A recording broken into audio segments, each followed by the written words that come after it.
Dios es bueno, ¿no es cierto? Ok, pues vamos a iniciar este servicio con la ayuda de Dios. Vamos a comenzar con la clase número 10 del discipulado. Anticipo, de aquí en adelante, todas las personas que quieran la enseñanza, escríbanme en el WhatsApp y yo se las voy a pasar con mucho gusto. Gracias. Ok, voy a introducir el tema, recordando nada más tantito lo que veníamos, porque esta es secuencia de la semana pasada. La semana pasada estuvimos viendo cómo es la vida de un siervo, pero una vida bien vivida, y mirábamos Isaías 43:7. ¿Cuántos de ustedes se recuerdan eso? Bueno, yo sí. La hermana Betty también. El punto es que entre la hermana Betty y yo, que nos recordamos ese texto, nos hablaba de que una vida bien vivida debía ser una vida enfocada en la gloria de Dios. Que vivir fuera del propósito de Dios nos iba a traer en algún momento vacío e insatisfacción.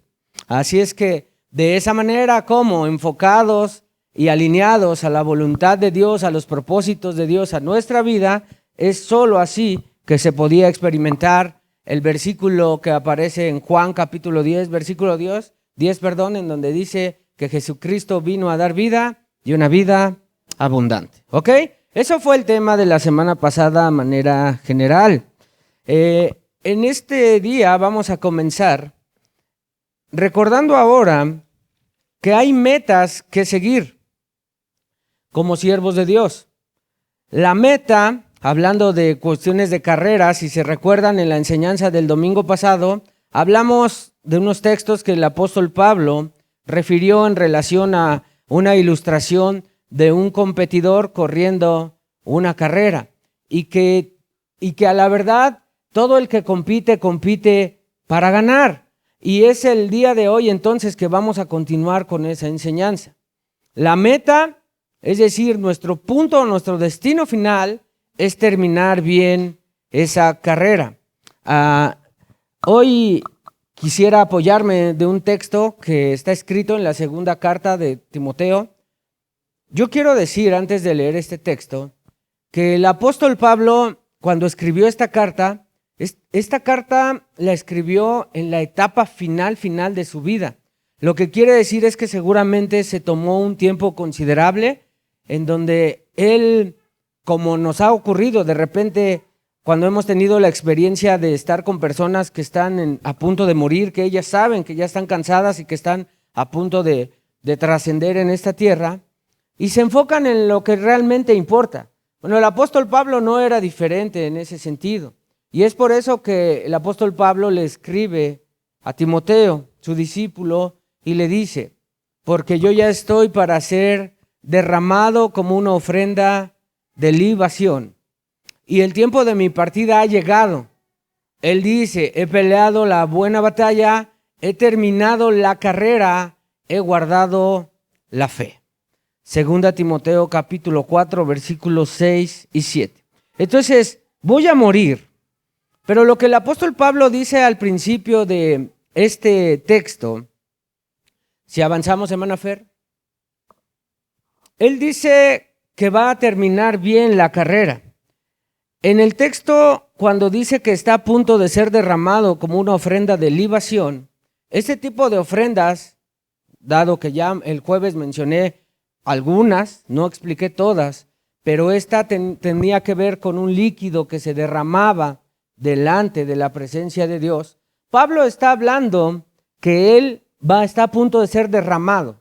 Y si está hablando de la parte final de su vida, él está enfocando esa parte final como todavía con un sentido y un propósito. No simplemente está diciendo: estoy viejo, ya me voy a morir, que les vaya bien y que Dios los bendiga. Lo que Pablo está diciendo es que aún mi vida en estos últimos días quiero que sea presentado delante de Dios como una ofrenda que se derrama para su gloria.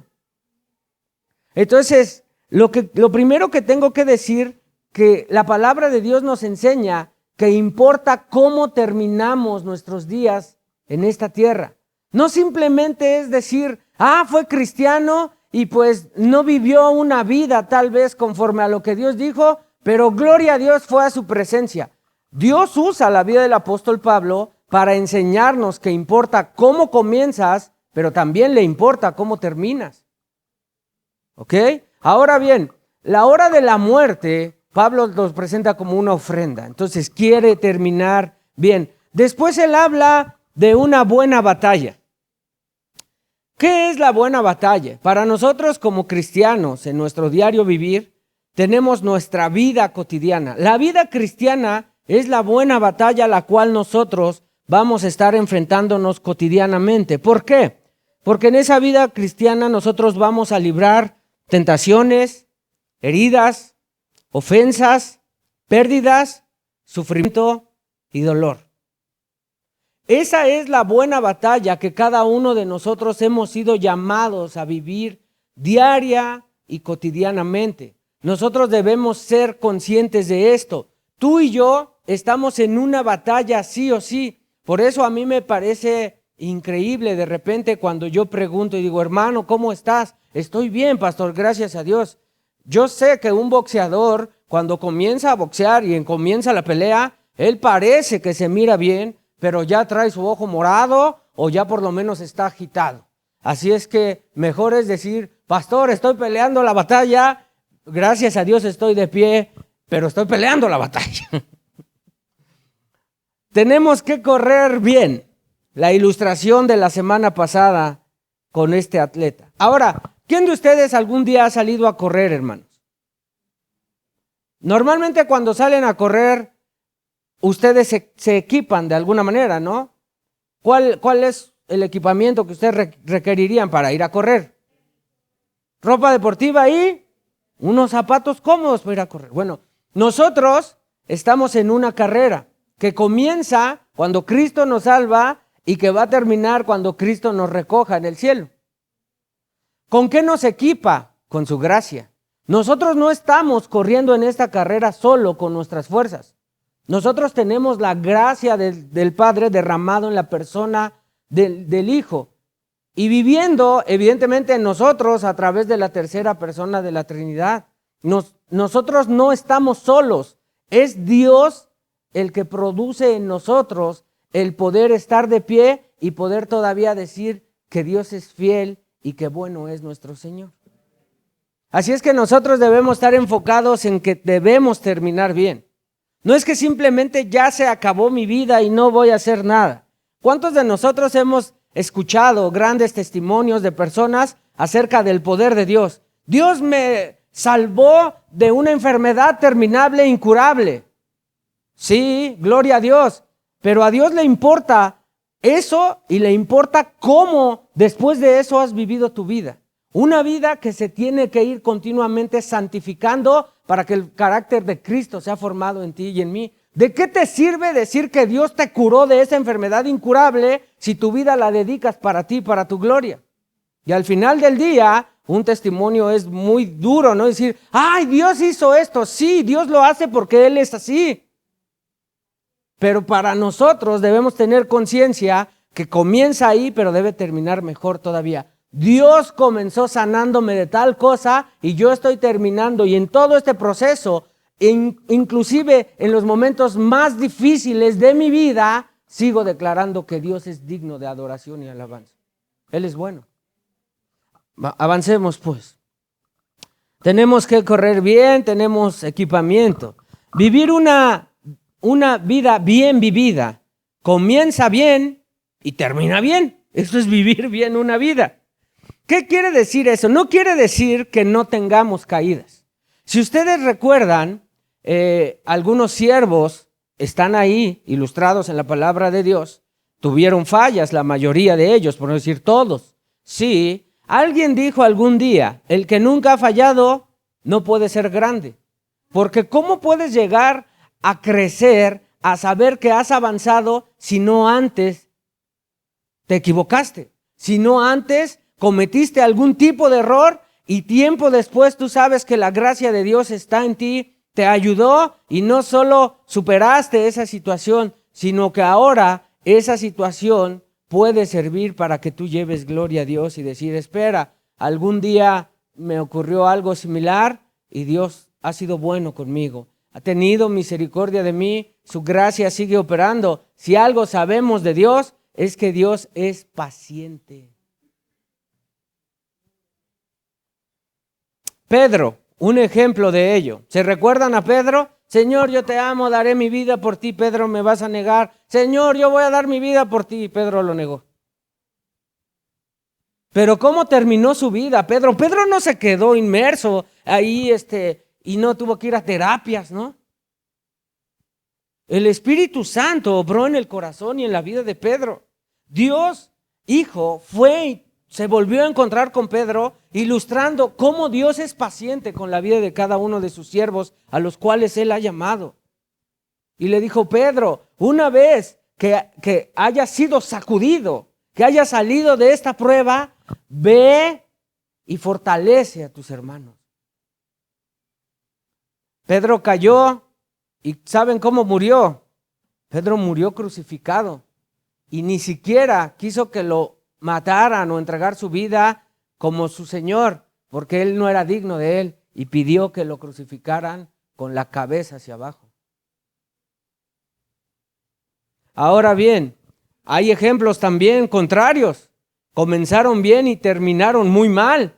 Por ejemplo, solo voy a citar a dos, a un juez y a un sacerdote. El juez, Sansón, y el sacerdote, Elí. Ya hemos hablado de eso, por eso no voy a profundizar en el tema. Nosotros sabemos decir: pastor, pero Sansón al final de sus días mató a más filisteos que ningún otro. Sí, por eso fue que nació Sansón, pero Sansón en la mayoría de su vida no le dio gloria a Dios, vivió para sus propósitos. ¿Qué pasó con Elí? No cuidó bien de sus hijos y como consecuencia Dios lo quitó del sacerdocio a él y a toda su genealogía y murieron sus hijos en un solo día. ¿Y cómo murió Elí? ¿Se recuerdan? Estaba él y para atrás cuando supo de la noticia que habían los filisteos tomado el arca, se desnucó, gordamente murió desnucado. Bueno, así es el texto. Comenzaron bien, pero terminaron muy, muy mal. En este punto, antes de avanzar, yo quiero que tú medites en ti. Cuando Cristo comenzó contigo y conmigo. Vamos a mitad de carrera tal vez, no lo sé. Pero ¿cómo estás tú caminando? ¿Cómo estás corriendo? ¿Cómo estás peleando esas batallas? Recuerda, todavía no es el final, pero a Dios le importa cómo terminamos. Así es que avancemos, por favor, hermana Fe.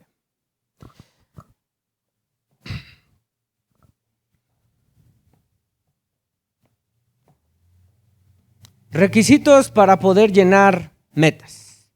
Voy a citar 5 o 6 cosas a partir de este momento. Yo quiero que tome mucha atención, que preste atención a esto.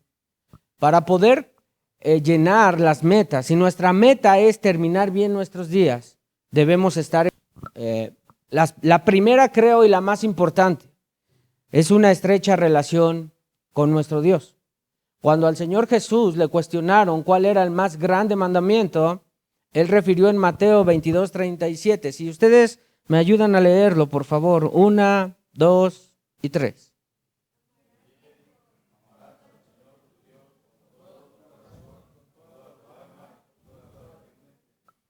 Ok. Una estrecha relación con Dios no es simplemente un devocional de todos los días, aunque sea muy largo. Una relación con Dios es mucho más allá. Es permitir que el carácter de Cristo sea formado en nosotros. Si Cristo y su carácter está siendo formado en nosotros, entonces eso se tiene que ver a través de los frutos que Dios produzca en nuestra manera de vivir. Debe haber una consistencia entre lo que yo digo que soy y lo que yo estoy viviendo y demostrando lo que soy. Para que tú en realidad, o mejor dicho, la gente mira lo que tú eres, lo mira a través de lo que tú haces, no de lo que tú dices. Entonces, un hijo de Dios se debe mirar, no simplemente se debe proclamar o autoproclamar como hijo de Dios. Tú puedes decir misa, la cuestión es que los frutos dan testimonio de quién tú eres.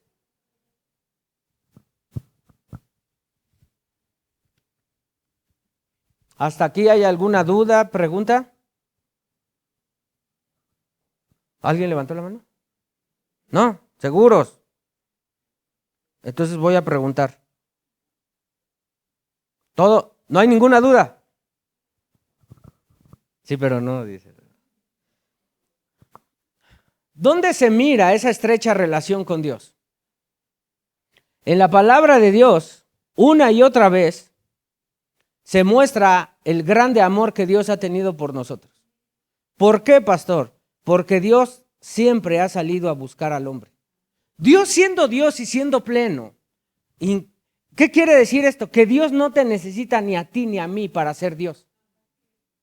Pero como Él es grande en amor y en misericordia, Él busca al hombre. Dios, antes de crear a Adán y Eva, ya era Dios. Y después de crearlos sigue siendo Dios. Ahora bien, cuando Dios crea a Adán y a Eva, ¿para qué los crea Dios y los pone en Edén? Para tener una relación con Dios. ¿Quién necesitaba esa relación? ¿Dios o Adán y Eva? Adán y Eva. Dios nos busca y una vez que Él nos encuentra, nosotros debemos entender que debemos relacionarnos continua y constantemente con Dios a través de Jesucristo. ¿A quién le conviene? A mí me conviene. Desde el principio, Dios ha mostrado que necesitamos esa relación con Él. En Edén allá se vio. Después de Edén, cuando el hombre cae y es separado de esa relación, Dios crea y genera todo un sistema para que el hombre vuelva a relacionarse con Él. Ahora ya llegamos al punto en donde Israel acaba de ser formada como nación y Dios pide que se construya un tabernáculo para que a través de las ofrendas y por un sacerdote pueda otra vez el hombre tener esa relación con Dios. Ahora, después del tabernáculo, ¿qué vino? Vino la construcción del templo que Dios le permitió que Salomón construyera por petición de David. En el templo seguían presentándose las ofrendas a través de un sacerdote. El hombre se relacionaba con Dios. Ahora, otra vez, esto lo quiero dejar bien claro. ¿A quién le conviene tener esa relación con Dios? A mí me conviene. Después del templo, ¿qué ocurrió? Dios envió a su Hijo. ¿Para qué? Para relacionarnos con el Padre por medio del Hijo. ¿Ya se dio cuenta cómo es Dios el que nos ha buscado todo el tiempo sin necesidad que Él nos encuentre para ser Dios? Dios es bueno verdaderamente. Ahora, una vez que el Hijo vino y parte con el Padre, ¿nos envió a quién? A su Santo Espíritu. ¿Para qué nos dejó al Espíritu Santo? Lo más importante no es para consolarnos. Lo más importante es para que podamos tener una relación con Él. Lo otro es secundario, es de grande bendición para nosotros. Pero muchas veces no nos ponemos a pensar en eso. Y nosotros, como somos seres humanos caídos y egoístas, siempre pensamos en lo que más nos conviene a nosotros. Yo quiero que Dios siempre me consuele. Bueno, tú vas a recibir consolación si solo si tienes una relación con Dios. Porque no puede ser posible que Dios te mande consolación con el consolador si tú no tienes una relación con Él. Eso es una mentira en tu mente. Y mucha gente por eso dice, no, Dios y yo, qué bárbaro, pastor, somos compadres. Eso no es real. Ahora vamos a avanzar, hermana Fer. Y al final, en la famosa Nueva Jerusalén, allá estamos en Apocalipsis. Me encanta esto. La palabra de Dios dice que habitaremos con Jesús. Y eso es como regresar a Edén. Dios nos va a retornar a donde el hombre echó a perder todo. Dios al final de los tiempos lo va a volver a componer. ¡Qué gran Dios tenemos, hermano! Eso es vivir una buena vida. Ok, para llenar los requisitos de las metas, entonces voy a pasar al segundo punto. Para una vida bien vivida, necesitamos un carácter enseñable, hermanos. Es una necesidad. Si los discípulos de Cristo, ahora me estoy refiriendo a los 12 primeros que estuvieron con Él, no hubieran sido personas con un carácter enseñable, la iglesia de Cristo nunca hubiera sido formada. Ellos tuvieron que aprender cosas nuevas y cosas diferentes, cosas ideas y conceptos que ellos pensaron que tenían que ser así, pero Cristo vino a darle vida a esos conceptos erróneos que ellos traían. ¿Alguien me está comprendiendo? Tú estás sentado aquí, yo estoy aquí de pie, pero aún yo tengo que seguir pensando que Dios puede usar todas las circunstancias y a todas las personas para enseñarme algo para su gloria. Pero si yo pienso que ya lo sé todo y que ya lo aprendí todo, el que se va a privar de la grandeza, de la gracia de Dios en nuestras vidas, seremos nosotros y no Dios. Una persona con un carácter enseñable es una persona que puede aprender y puede permitir que lo corrijan. Se requiere madurez para eso, hermanos. Se requiere humildad y por eso vamos a continuar. Escucha, una persona con un carácter enseñable es alguien que intenta mirar a aquellos que van delante de él.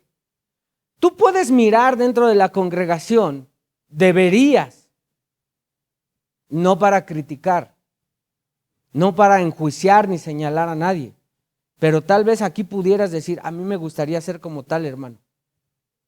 Hemos perdido la capacidad de mirar las cosas buenas y solo nos hemos enfocado en criticarnos y en señalarnos. Ahora voy a seguir porque se ponen bien serios luego. Intenta mirar a aquellos que van delante para aprender de ellos. Aquí en la palabra de Dios, Dios nos enseña un ejemplo de alguien contrario. Tercera carta de Juan, que contiene un solo capítulo, en el versículo 9. Si ustedes me ayudan a leerlo fuerte, claro y en español, por favor. 1, 2, 3. Diótrefes, a quien le gusta.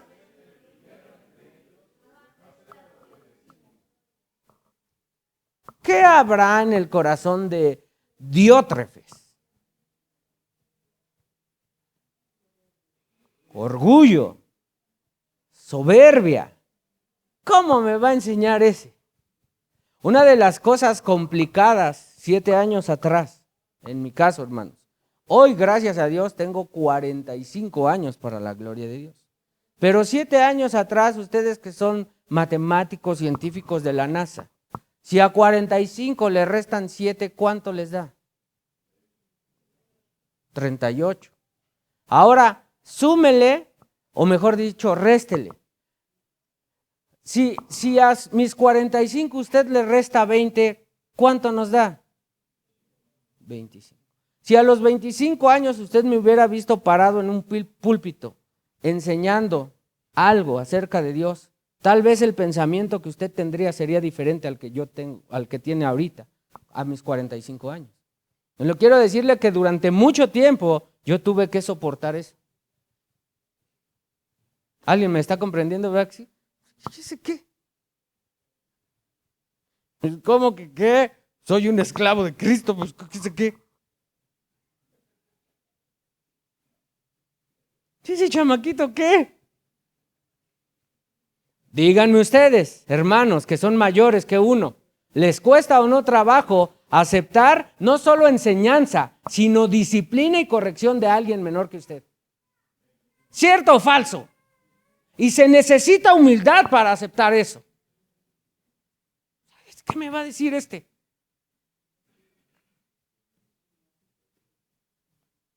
Ahora bien, no sean diótrefes. Ya en sí el nombre parece agresivo, ¿no? Diótrefe. Le gusta siempre ganar. Oye, que yo también. Oye, cuando Adán, no, yo antes que Adán, ahí en Edén. No hay manera. Yo vi cuando la serpiente y la manzana, no era manzana, era un durazno. No sé, hermanos. No, hermano, no es correcto. ¿Quién dice? ¿Dónde? Enséñeme en la Biblia dónde dice.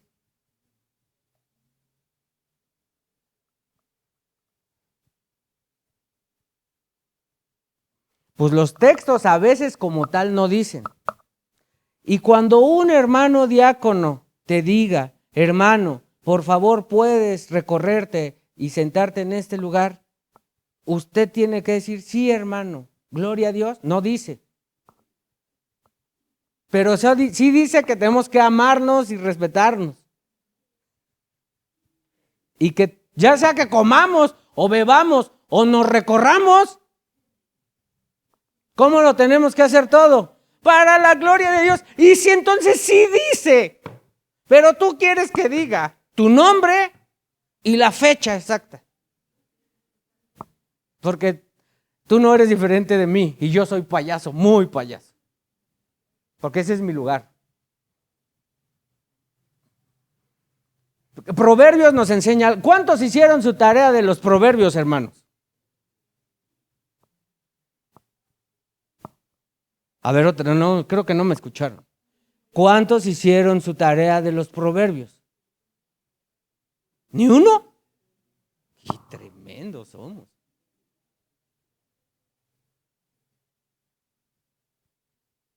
Es complicado. Hermana Loreto, es que dejamos leer proverbios y hasta Eclesiastés. Así te dijo, ¿hiciste tu tarea? Tú no hiciste tu tarea. Orejas de burro para la hermana. En fin. Proverbios nos enseña para que los simples dejen de ser simples. Así dejemos de ser agua Bonafont. Delante de la destrucción va el orgullo, dice Proverbios 16. ¿Te das cuenta cómo Proverbios te enseña? Eres orgulloso, te va a ocurrir algo.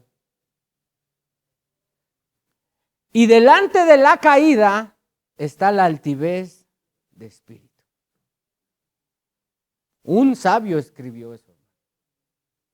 Vamos a avanzar porque me tengo que ir. Tercer punto.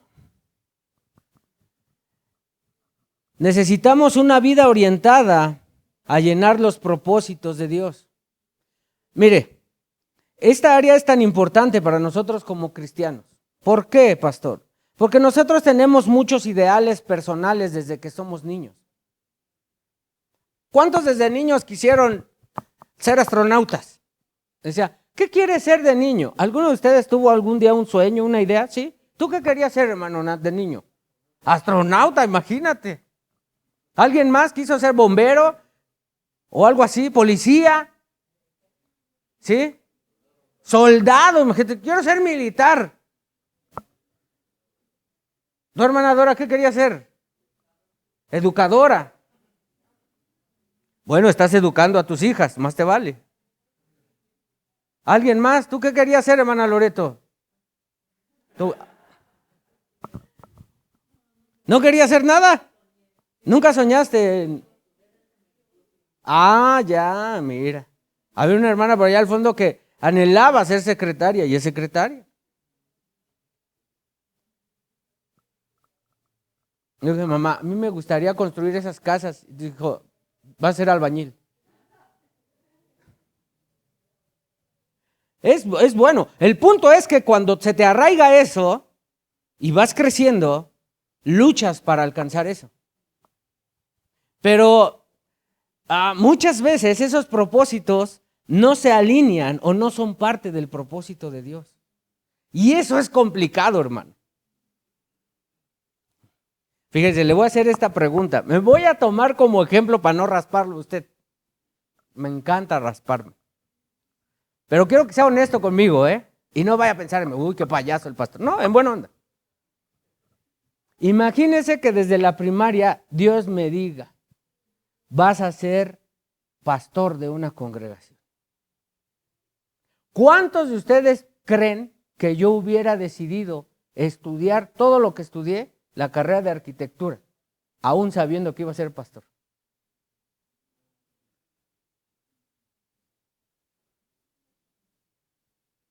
O pónganse en mis zapatos. ¿Cuántos de ustedes, así como yo, y ustedes hubieran dicho, no, yo sí voy a ser arquitecto, me voy a meter? ¿Cuántos? La hermana Irma dice que ella sí. Hay que hacerle una estatua a esa mujer. Yo difícilmente creo que me hubiera metido a estudiar arquitectura. ¿Por qué? En la carrera te enseñan cuando estás en la preparatoria. Si tú eres bueno y vas a tener esta profesión, tienes que elegir cosas que te hagan que tú seas bueno para lo que tú vas a hacer.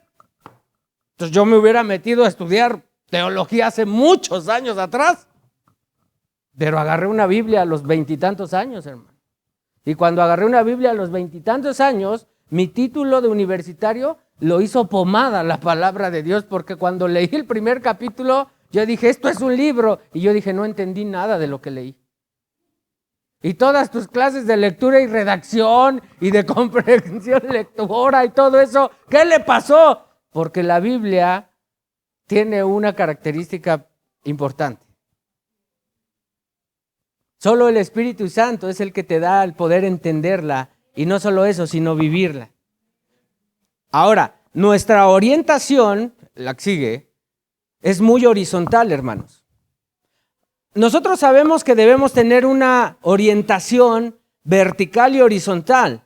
Vertical porque una relación con el Padre, y horizontal porque también tenemos que relacionarnos con nuestro prójimo. Pero desafortunadamente, en nuestros ideales nosotros más lo hacemos de manera horizontal y nos olvidamos de lo vertical. Por eso Efesios capítulo 2 versículo 10 dice, porque somos hechura suya, creados en Cristo Jesús. ¿Para qué?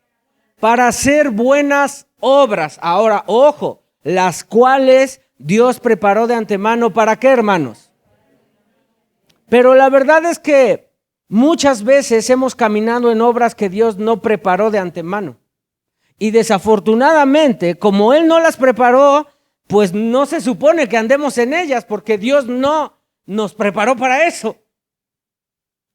Si tú vas a tener un examen de matemáticas, ¿qué materia tienes que estudiar? Matemáticas. No te vas a poner a estudiar historia universal.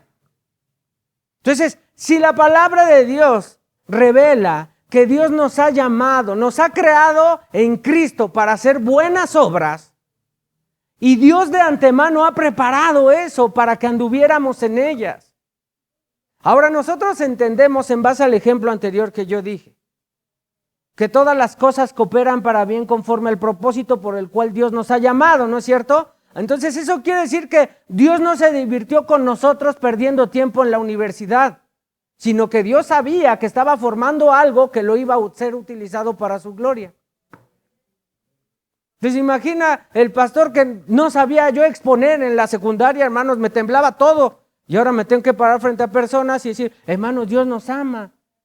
¿Y usted no se pone nervioso, pastor? Pues sí, pero yo confío en el poder de Dios. Por eso oro, hermanos. Quítenme a Cristo, hermanos. No puedo ni decirle buenos días, hermano. Hay personas que les decimos, hermanos, ¿puedes pasar y dar 3 palabras? No, yo no. Si yo le dijera al hermano Javier, el próximo domingo tú vas a exponer un tema en la Biblia, ¿qué dirías, hermano? ¿Por qué no? Yo estoy loco como tú, dice. Ok, pero estamos acá. Vamos a terminar porque ya tenemos que terminar. Entonces, nosotros debemos tener una vida orientada hacia los propósitos de Dios. ¿Por qué? Porque eso es lo único que nos va a producir satisfacción. Mire, a lo largo de la vida que llevamos mi esposa y yo de casados, Dios nos ha tenido que meter el freno de mano. Aún dentro del pueblo de Dios hay tantas necesidades que pudiéramos suplir. Nosotros como iglesia hemos tenido que aprender. Ir a visitar hospitales es bueno o malo, pero necesitas de un tiempo y una estructura. Si simplemente vamos al hospital porque otros cristianos van al hospital, porque parece que Cristo está en medio de todo eso, eso es bueno, ¿verdad que sí? Pero si como iglesia no estás preparado para eso. Por ejemplo, ahora más individual. Dios pone en el anhelo en el corazón de mi esposa y aún en el mío, de verdad, el poder crear en algún momento una estructura en donde los hijos de los cristianos puedan tener una enseñanza separada de la enseñanza del mundo. Estoy hablando de materias que tienen que aprender todos, matemáticas, español, pero visto desde una perspectiva bíblica. Hoy día, este mundo sigue avanzando y no es que queramos sacar de la burbuja, pero lo que sí queremos hacer es, en tanto y en cuanto se pueda, cuidar lo más que se pueda el corazón y la mente de nuestros hijos. Nos ocupa eso. Ahora, no solo a nosotros como familia, sino a nosotros como pastores y líderes de la iglesia. ¿Por qué? Porque hay más niños cristianos. Pastor, entonces, ¿ustedes no les enseñarían? No, sí, pero acorde a su edad y acorde a su madurez. Nosotros no podemos no decirles lo que está ocurriendo en el mundo, pero nosotros sabemos que hay tiempos para todo eso. Bueno, Eclesiastés dice que todo tiene un tiempo. Si les vas a estar hablando de sexualidad a un niño de 5 años, ¿para qué? Tengo que acabar porque los hermanos llegan. Una vida de fe es el cuarto lugar para vivir una vida bien. Si me pones, por favor, hija. Una vida de incredulidad, ¿qué va a producir en ti y en mí? Inestabilidad. Por eso Santiago dice que hay personas de doble ánimo, ¿no es cierto? Y lo ilustra como un barco como a la deriva, que las olas lo llevan y lo traen. Si nosotros debemos tener entonces fe, hermana Fer, ¿fe en qué? Porque tú antes a lo mejor tenías fe en una estatuita o en una estampa, pero la fe de un cristiano es una fe centrada en las promesas del Señor Jesús y en su palabra. O sea, no es simplemente creer por creer, no es creer que Dios me ama y porque Dios me ama ya. No. Hay una relación directa entre lo que la palabra de Dios dice para que tú puedas recibir el amor de Dios. Por ejemplo, no me quiero entrar en discusiones donde me han tachado de hereje, pero si Dios ama a todos, pero Dios no salva a todos, pero si qué pasa con esto y por qué pasa con el otro, lo que sea, hagan arroz con mango. Uno tiene sus convicciones bien centradas y establecidas y de ahí no nos mueve Dios, porque la palabra de Dios es verdadera, pero hay gente que quiere debatir cosas que son más claras que el agua, hermano. Mi fe está arraigada y cimentada en la persona de Jesús y en su palabra, porque su palabra es verdad. Hermana Fer, por favor. Entonces, si yo creo en su palabra, necesito confiar en su soberanía. ¿Por qué? Porque Dios es Dios. Eso implica que nosotros necesitamos confiar aún en los momentos malos, en los momentos dolorosos, en los momentos de angustia, en los momentos en donde parece que Dios se movió de su trono. ¿Por qué necesito confiar en eso? Porque sé que eso va a formar parte del cuidado soberano de Dios a mi vida. Dice que Él no me va a dar una prueba más difícil que yo no pueda soportar. Bueno, Pablo, el ejemplo es Pablo allá donde se fue a pasar unas vacaciones, como siempre, ¿verdad? Dicen que el apóstol Pablo sacaba sus descuentos en el Buen Fin para pasar buenas vacaciones. ¿En dónde? En la cárcel. Avanza, por favor, hermana Fe. Hermana Fe. Fer. De fe a Fer hay una letra de diferente. La consonante, hermano. La vida de fe por Pablo. ¿Qué dice? En Filipenses capítulo 1, versículo del 12 al 14, conocemos que el apóstol Pablo lo mandaron de vacaciones. ¿Pagadas por quién? Por Cristo, porque Cristo pagó. La palabra de Dios dice, y quiero que sepan algo, hermanos, que las circunstancias en que me he visto han redundado en el mayor progreso del evangelio. Sí, es una de las razones por las cuales Dios llamó a Pablo. Porque por medio de este hombre voy a dar a conocer quién soy yo. De tal manera que mis prisiones, ¿se está quejando ahí Pablo? ¿Por causa de quién? Se han hecho notorias en toda la guardia pretoria y a todos los demás y que la mayoría de los hermanos. Y ahora Pablo, allá subrayado y en negritas lo puse ahí, dice, confiando en el Señor por causa de... La confianza sigue establecida ahí. No importa el lugar y la circunstancia que estoy atravesando. Cristo permite eso. Ustedes y yo deberíamos aprender algo, hermanos. Yo, honestamente, cuando deposito toda mi vida y mi confianza en Cristo, yo a veces me quiere dar la chiripiorca. ¿Saben esa enfermedad? Es más emocional la chiripiorca, ¿no? Y quiero ponerme a llorar y meterme al barril y que me dé la garrotera. ¿Por qué, pastor? Pues porque luego yo quisiera que todos estuviéramos creciendo y caminando en la vida del cristiano, pues de manera unánime, que todos tuviéramos gozo, que todos miráramos a Cristo, que todos estuviéramos amándonos unos a otros, en una franca edificación constante y continua, y mi corazón se me apachurra, hermanos. Pero cuando yo vuelvo a la palabra de Dios y creo que Dios está haciendo de manera soberana algo en el corazón de cada uno de ustedes, yo descanso, hermano. Porque ustedes no van a ser transformados por lo que yo diga, lo que yo haga, ni aún por lo que yo vea. Ustedes serán transformados por el poder de Dios, conforme al propósito por el cual Dios los llamó. Por eso, aunque unos están para arriba, otros en medio, otros abajo, pero con que esté Dios ahí, hay esperanza, porque lo que Dios comienza lo va a terminar. Por eso no me importa la torta de jamón. Avancemos, hermana Fer, porque ya me están viendo feo. Qué raro. Vivir una vida bien vivida requiere un autoexamen. ¿Por qué, pastor? Porque tu corazón y el mío es engañoso. ¿Se recuerdan el ejemplo rápido de David? Avancemos. David adulteró con Betsabé y luego mandó matar a Urías, su esposo. ¿Y cuándo se dio cuenta David de eso? David encubrió eso, ya lo hemos visto a profundidad. ¿Hasta cuándo se dio cuenta de eso David?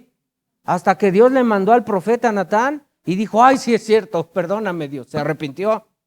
¿Por qué David antes no sintió nada?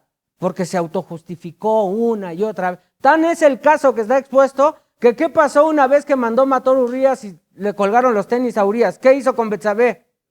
Se la llevó a su casa para encubrir eso. Avancemos, hermana Fer, no hermana Fe. Una vida bien vivida es una vida de gratitud. ¿Cuántos de nosotros hemos dicho esto? Dios es bueno, Dios es justo, Dios es soberano, Dios orquesta todo. Ok, y entonces ¿por qué nos quejamos cuando hay algo que no nos gusta?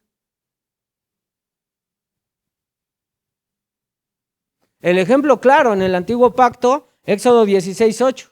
Moisés dijo, esto sucederá cuando el Señor les dé carne para comer por la tarde y pan hasta saciarnos por la mañana, porque el Señor ha oído sus murmuraciones contra él. Cuando alguien murmura en la iglesia porque pasa tal o cual cosa, la murmuración y la queja no llega nada más de tus oídos a los del que le estás contando, llegan delante de aquel que entregó la sangre preciosa de su hijo para formar el cuerpo al cual perteneces. Es terrible esta situación. Pero como estamos tan enfocados en nosotros, en lo que yo siento, en lo que yo percibo, en lo que yo soy, tú fuiste llamado de las tinieblas a la luz admirable para vivir enfocado en la gloria de Dios. Y aún esos procesos que no te gustan están formando el carácter de Cristo en ti. Debemos ser agradecidos, aún con las cosas que no nos agradan, aún con las cosas que no nos están gustando como las vemos. Para una vida bien vivida, necesitamos que nuestro pasado esté sano, hermanos. Hay gente, tanta gente resentida y herida en las congregaciones. La razón es porque no perdonaron y su corazón no se sanó. Y por eso todo está mal, y por eso no es posible que las cosas sean así, y por eso, ¿por qué el otro sí y yo no? No hay manera de vivir una buena vida, una vida abundante, como Juan 10:10 dice, si tu corazón todavía está herido. Mira, no podemos movernos hacia adelante cuando seguimos viviendo en el pasado. Es que tú me hiciste, es que tú me dijiste, es que cuando pasó aquello, ya pasó. Pablo lo expresa de esa manera y con esto voy a terminar. No que yo ya haya alcanzado, que ya haya llegado a ser perfecto, sino que sigo adelante a fin de poder alcanzar aquello para lo cual también fui alcanzado por Cristo Jesús. Hay algo claro en la mente y en el corazón de Pablo. Cristo me alcanzó por algo y para algo.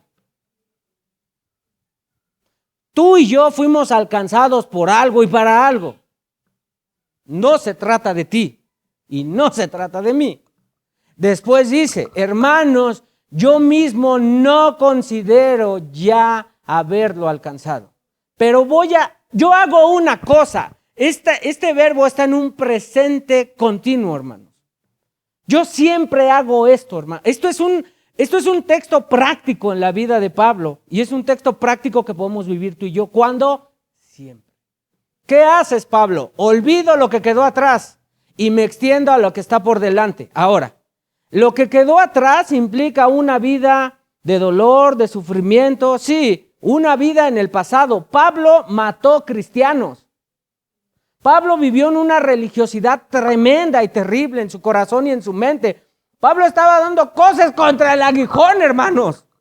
Pablo se estaba metiendo con la iglesia que Dios mismo había comprado con la sangre preciosa de su Hijo. Y él no sabía, pensando que estaba agradando a Dios.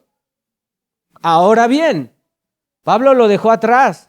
Sí, Dios lo perdonó por la sangre preciosa de Cristo, pero se extiende adelante. Lo que Pablo está diciendo es que hay un mejor futuro. Hay una más grande esperanza. De hecho, Pablo así lo dice. Dice, el dolor, parafraseando, que tenemos tú y yo es momentáneo y no se compara con la gloria futura. La mente de Pablo está hasta allá, hasta el día que estemos en la nueva Jerusalén con nuestro Señor, cuando nos regrese nuevamente a Edén y tengamos ya una relación directa, cuando nuestros cuerpos sean transformados y glorificados a la imagen de Cristo. Hasta allá se va Pablo. Prosigo hacia la meta para obtener el premio del supremo llamamiento de Dios en Cristo Jesús.